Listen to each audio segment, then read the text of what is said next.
Is escapism through reading bad? Reading provides us an escape during stressful times, during times when the world seems like it's falling apart, which is good because the world is always falling apart. Today's video is centered around one question that I've been hearing a lot since I started making videos about escapism and reading. And I want to say first and foremost something that you probably already know, which is that there are many forms of escapism. Some forms of escapism can destroy your life, while others can help you harness the powers of language so that when you're out in the world, you can use words to bend the fabric of reality to your benefit. And isn't that what we all want from escapism? Something that benefits us in some way? 20th century human rights activist Malcolm X said, quote, "The ability to read awoke inside of me some long dormant craving to be mentally alive." These are words I think you should remember as we discuss escapism through reading. Long story short, reading is a safe form of escapism as I see it, and it offers us benefits that stay with us long after we close the book we're reading. If you watch until the end of today's video, you'll leave with a deeper appreciation for the value that reading books and escaping into literature can offer you, even when the world appears to be on fire. And I think that's also how you become a better reader, a better writer, a better creative thinker and polymathic learner, etc., etc. It all starts with gaining a deeper appreciation for reading and for slowing down. So let's dive in.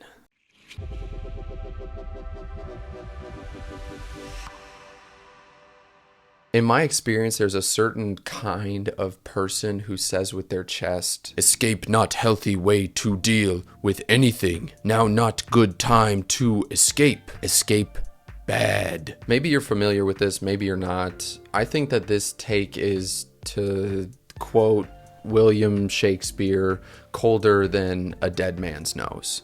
So, in my mind, there are two fundamental questions that have to be addressed before you can make the claim that escapism through literature is a bad thing. And the first important question isn't groundbreaking. And I would even suggest to you that if you want to take these questions seriously, if you want to get the most out of reading, pair this with a writing habit. Write out your answers to the questions that I pose in today's video. But anyways, the first question, what are you escaping? I mean, this one's pretty straightforward. For example, are your children like starving and playing in the streets as if there's some character or characters in a Dickens novel while you sit barricaded in your library for weeks on end? I'm sure that you don't need me to tell you that that is not good. Reading or doing any activity in some compulsive way to avoid responsibility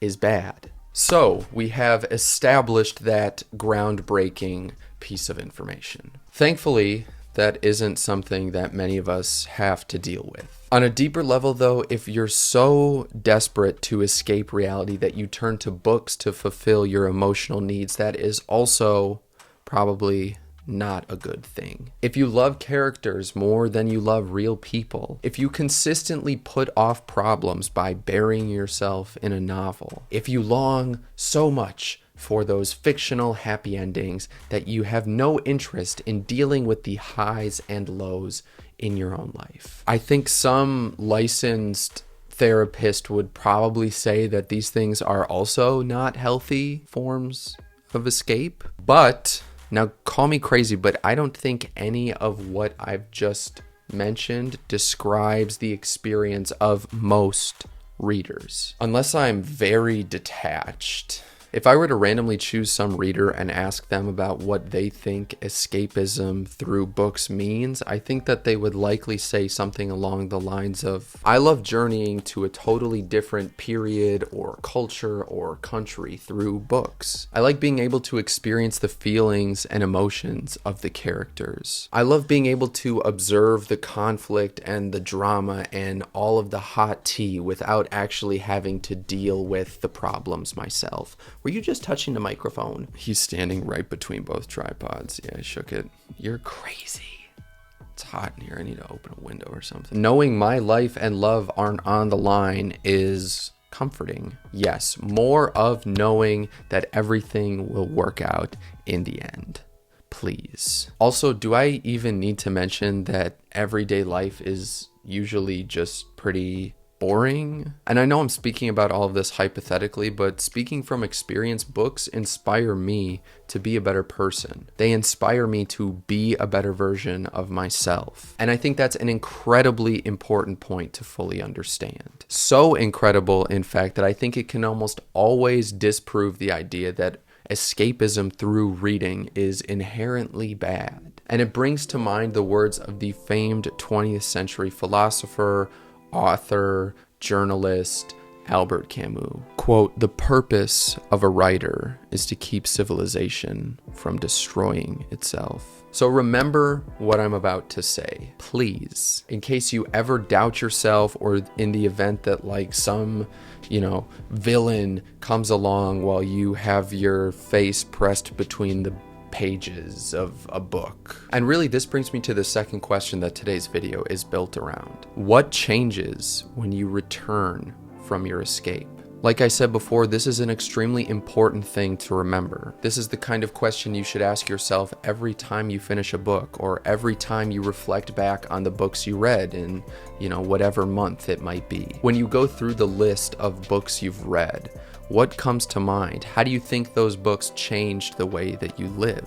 For me, the answer to this question effectively puts to bed the idea that escapism through reading could be considered bad at all, with the exception of, what I've kind of already discussed. Why do we love reading? Why is reading so pleasurable? Why can we sit for hours on end staring at symbols in ink on pieces of wood pulp and find at the end of it that although we didn't talk to anybody, although we hardly moved, we had a good time? And if I can answer this question, I think it's because you get to experience that classic quest arc. The hero's journey, you've likely heard of it before. Consider what it means, and consider how reading is kind of a meta experience of what we see play out between the covers of a book. We're all familiar with it. A character is forced to leave home to take on some incredibly difficult task. They leave behind comfort and routine,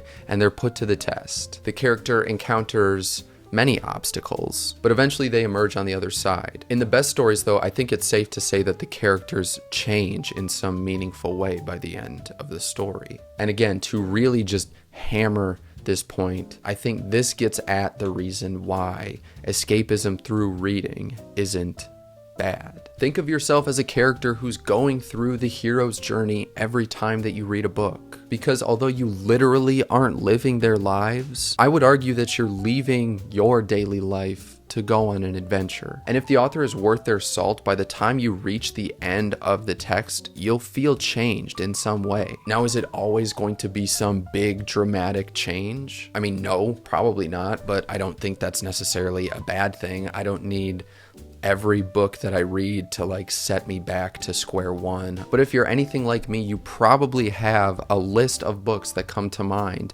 anytime you're posed the question of what books have transformed your life. Does that make sense? I hope it does. Anybody want a peanut? And we want you to tell us about those books in the comments so that we can read those books. So some kinds of escape change you for the better, and some kinds change you for the worst. My only point is to read responsibly. But still remember that for most of us, most of the time, reading changes us in positive ways. Deeply experiencing a text and the people that we meet as we comb through the pages can change our lives in ways that virtually nothing else can, at least no other form of art, I would argue. Reading equips us with added mental, emotional, or spiritual resources to help us navigate our way through our own lives. The 20th century French writer, philosopher, social theorist, and feminist activist Simone de Beauvoir said, "One's life has value so long as one attributes value to the lives of others." Reading is an exercise in attributing value to the lives of others. So if you need an escape, there are plenty of things you can do to help. But I think reading books is one of the best, even if you can only spare 15 or 20 minutes a day. If you enjoyed this video and if you want to learn how to find the books that are right for you and deepen your reading experience as a result, check out this playlist, which is full of videos I've made all about mastering the art and the act of reading. Thank you so much for being here. Thank you so much for watching. Thank you so much for choosing my video out of all of the other videos. I hope you have a great rest of your day, and I will see you next time.